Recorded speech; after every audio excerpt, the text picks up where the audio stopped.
Les vidéos de propagande de l'État islamique en sont remplies. Des images d'enfants.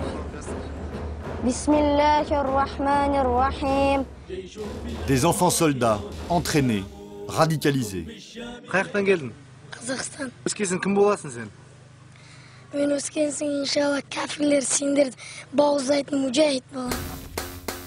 Daesh a ouvert des écoles du djihad pour les enfants des régions qu'il occupe, pour ceux qui sont venus avec leurs parents, et puis pour ceux qui ont été kidnappés, plusieurs centaines, peut-être plusieurs milliers.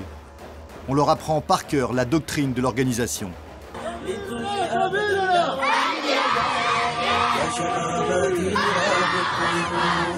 Mais aussi à se battre, à encaisser les coups et à utiliser des armes.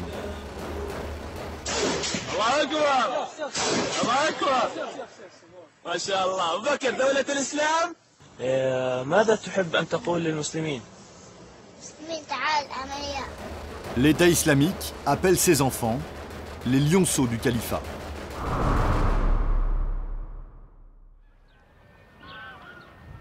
Nous sommes au nord du Kurdistan irakien, une zone que l'État islamique ne contrôle pas.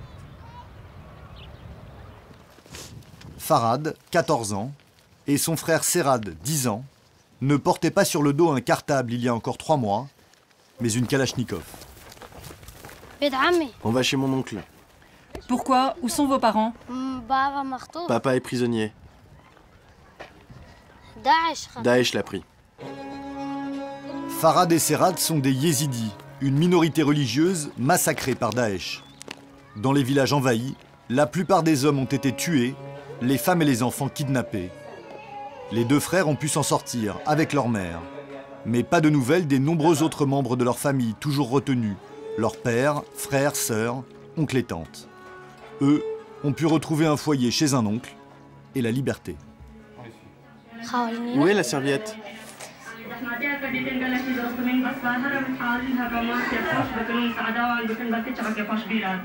À la télévision, le sort des 500 enfants qui, comme eux, ont pu être libérés est le sujet du soir.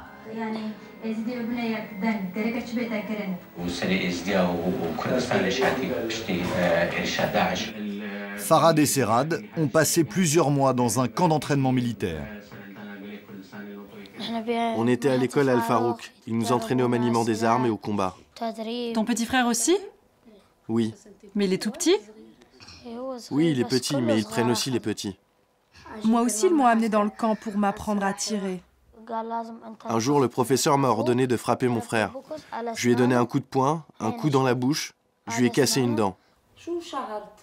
Ça t'a fait quoi de devoir frapper ton frère? J'étais obligé. L'homme me menaçait de me tirer une balle dans la tête. C'est même mon frère qui m'a dit de le frapper pour que je reste en vie. Tu m'as vu dans la vidéo de Daesh? Farhad est l'un des héros d'un film de propagande de l'État islamique. Ici. J'étais là. Tout au fond, les cheveux teints en noir. Pourquoi? Ils m'ont teint les cheveux, ils voulaient qu'on ait tous les cheveux noirs. Cette vidéo a été tournée il y a environ 8 mois à Raqqa en Syrie, la capitale de l'État islamique. Le programme des journées à l'époque, prière et entraînement le matin et l'après-midi. Parmi ces enfants, d'autres yézidis qui ont été kidnappés.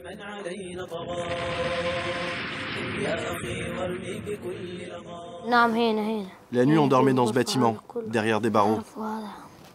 Je le connais, lui. C'est un copain qui vient de la ville de Kojo. Et lui aussi est de Kojo. Les 5 sont de Kojo. Ils sont encore là-bas? Oui, tous. Pendant une attaque de la coalition, Farhad, le grand frère, s'est échappé. Il a pu libérer Serad et leur mère en forçant le cadenas de leurs cellules. C'est une exception. Les autres enfants qui ont retrouvé la liberté ont été rachetés par leur famille contre d'énormes rançons.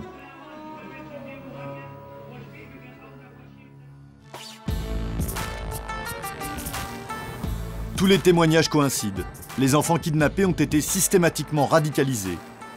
Pour recueillir la parole des victimes, le Kurdistan a créé le centre du génocide.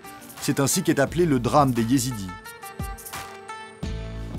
Le juge Ayman a déjà constitué des dizaines de dossiers, en espérant qu'un jour se tienne le procès des bourreaux.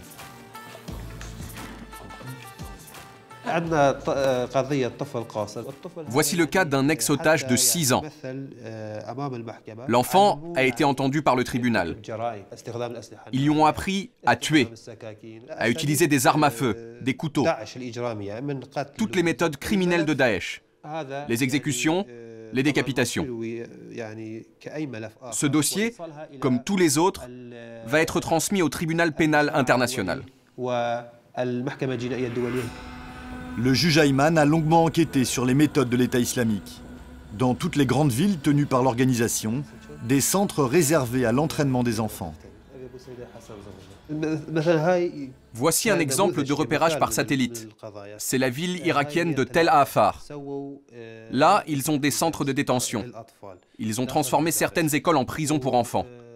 Et là, il y a une école, transformée en camp d'entraînement militaire pour les enfants. Sur ces images filmées par l'État islamique, le camp d'entraînement pour enfants de Mossoul, une ancienne base militaire américaine. L'enjeu désormais pour les autorités kurdes, leur faire oublier les leçons de djihad pour qu'ils redeviennent des enfants comme les autres. Pas facile.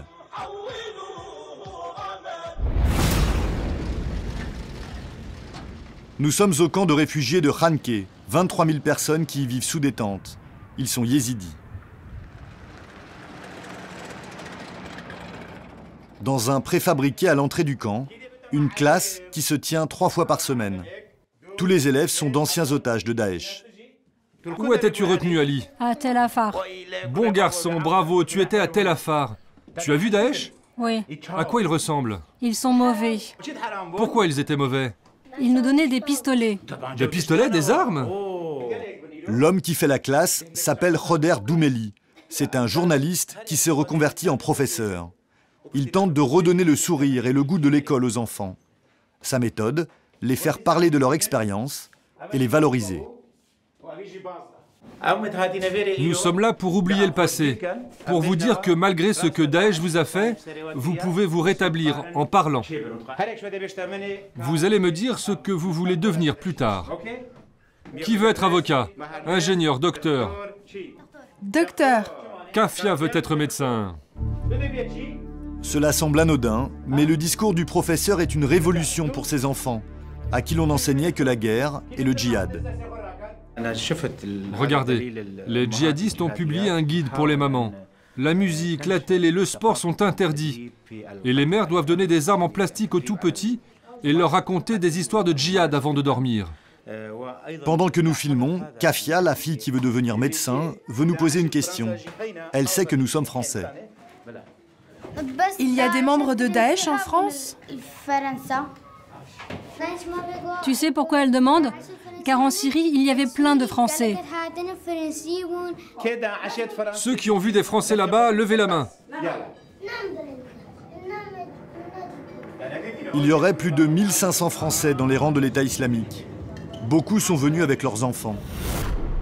C'est un petit Toulousain de 12 ans qui a exécuté au pistolet, face caméra, un homme, il y a 2 mois. Les jeunes lions du califat vont tuer ce que le Mossad imbécile a envoyé pour espionner les Moudjahidines et les musulmans. Et d'autres vidéos tentent à prouver que le français est la langue maternelle de beaucoup d'enfants de Daesh. Salam alaikum. Alaikum salam, t'es qui toi? Moi, c'est Sifallah. Toi, t'es qui? Je suis de France. Tu viens d'où? De France. De France? Ouais, mais d'où France? Strasbourg, 6-7, représente. Subhanallah, ouais, tout Strasbourg il est ici ou quoi? Ouais. Moi, je suis Toulouse, de la Rémérie. Subhanallah, Toulouse et Strasbourg, vous êtes tous ici. Ça représente 6-7, mon vieux, ici. Ouais, hein. Et toi, tu représentes Mohamed Merah? Ouais, je le représente. Vaut mieux venir ici, parce que, là-bas, vous êtes dans un pays de koufr. Ouais. Ici, on est des moudjahids, on est en Syrie. Ouais. On est à Raqqa ici, c'est la guerre ici. Ouais. C'est pas les petits bébés qui font la renoir quand ses parents. Ah, moi je veux ça, ah, moi je veux ça. Viens si tu vas voir comment ça se passe. Ta pède là. Ces 2 enfants ont été emmenés par leurs parents en Syrie. D'autres ont été arrachés à leur foyer et élevés par leurs ravisseurs. Il y a 1 mois, nous avions tourné un reportage sur le sort des Yézidis. Nous avions rencontré Idriss, dont toute la famille avait été kidnappée.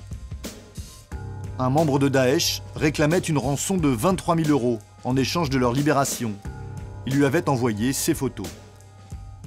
Là, c'était mon fils avant. Ici, c'est encore lui, mais aux mains de Daesh. Il a 4 ans et demi. Celui-ci est plus âgé, il a 6 ans. Il était en CE1. Ils prennent les enfants pour les entraîner militairement. Toute une génération est entre leurs mains. Idriss s'est endetté et a payé les 23 000 €. Il a pu récupérer sa femme, sa petite-fille et l'un de ses fils, Oussam, 4 ans et demi, dont 9 mois passés dans les mains de l'État islamique. Voici Oussam. Oussam n'est rentré qu'il y a 1 mois. Il reste très marqué par sa longue détention. Voici ce qu'il a appris pendant sa captivité. Tu sais tirer avec un pistolet? Comment tu tires? Et avec la mitrailleuse Douchka? Montre comment tu faisais tourner la manivelle. Tu te rappelles comment tu t'asseyais dessus pour la faire tourner? Comme sur une vieille voiture. On a gardé des vidéos. Je vais vous les montrer. À l'image, l'homme qui retenait Oussam. L'enfant otage connaissait par cœur les slogans de Daesh.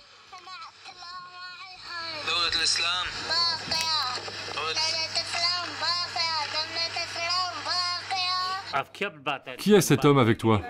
Il égorgeait les gens. Qu'est-ce qu'il te faisait? Il me battait. Il le battait. Les parents d'Oussam essayent, seuls, de déconditionner leur fils. Pas évident, d'autant que 2 autres de leurs enfants restent prisonniers et qu'ils doivent réunir une nouvelle rançon pour espérer les libérer.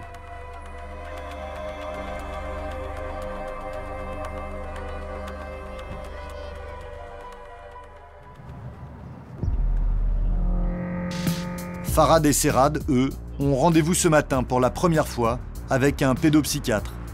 C'est leur oncle qui les amène.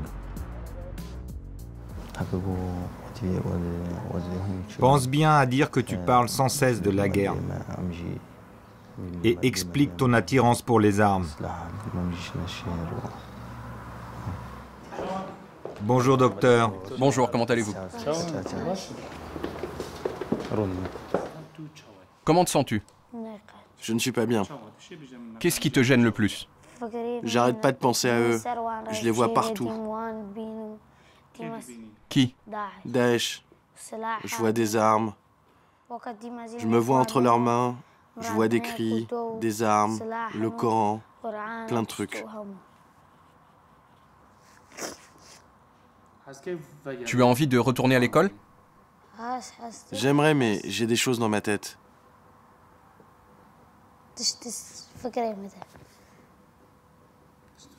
C'est-à-dire? Des choses.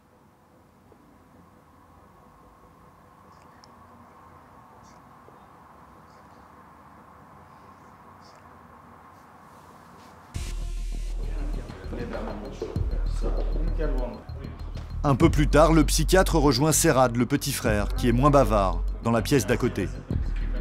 Le médecin lui a demandé de faire un dessin. Qu'est-ce que c'est? C'est un arbre, mais il est raté. Et là, c'est une maison, mais elle est ratée aussi. Et ça, c'est quoi? C'est une Kalachnikov. Et là, un pistolet laser. Et ça? Un avion qui bombarde Daesh. Première conclusion du médecin, grave trauma et extrême vulnérabilité. Ils vont se revoir chaque semaine dans un centre spécialisé.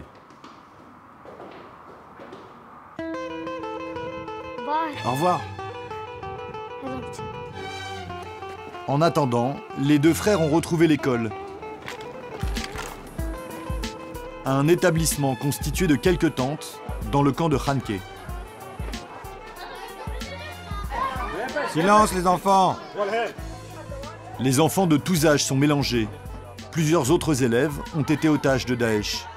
Tous ont perdu des membres de leur famille ou ont des proches encore retenus prisonniers.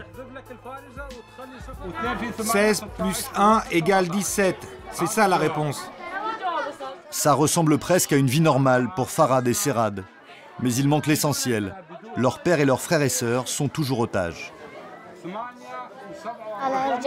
Je voudrais retourner dans ma maison, dormir dans mon lit. Je veux apprendre, lire, écrire, pour devenir quelqu'un et pour m'occuper de ma mère, de mon père et de mes frères.